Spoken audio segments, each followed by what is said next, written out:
Salam aleyküm. Salam aleyküm. Aha! Möhkəm dayanıbsınız. Kərbəlayı, dayanma nədir? Yiyib içib yatırıq, tüfənglərimizin lüləsi pasatı. Ağa, Əbülfəzl Abbasın qara gözlərinə and olsun. O şura hüküm edib bizdən qorxur. Qorxur da sözdür. Lap üydü. Kərbəlayı, lap məəttələm. Necə olub ki, 300 il padşahlıq eləyən Nikolayı bu qorxaq hökumət yıxdı? Valla, Nikolay evini öz əli ilə yıxdı.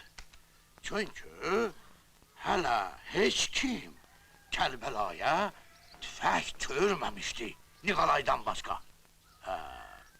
Bax, bu gözlərimlə görmüşəm. Kəndləri, şəhərləri xaraba qoyan top gülləsi.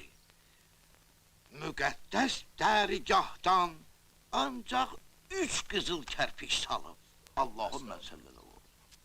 İndi də həmin kərpişləri gündüzlər qoyurlar yerinə, gecə gəlib görürlər ki, düşüb yerə. Çünki ona kafir gülləsi dəyibdi. Ona görə mübarək ziyarətgaha hörülmür.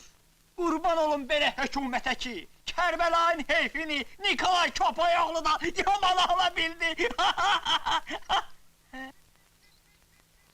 Nədir, hey? Yaxın gəl görüm. Sən bilirsən ki, Çəmən kənddə bunları doğrayıb quyuya töküblər? Bilirəm. Səni də tikə-tikə doğratdırıram. Dilini fərağat saxla küçük. Qanmadığın sözü danışma. Niğalayı Müslümanların Allah'ı yerlə yeksan eləyib. Allahümme. İtil o qorğuduğu bu rəsi.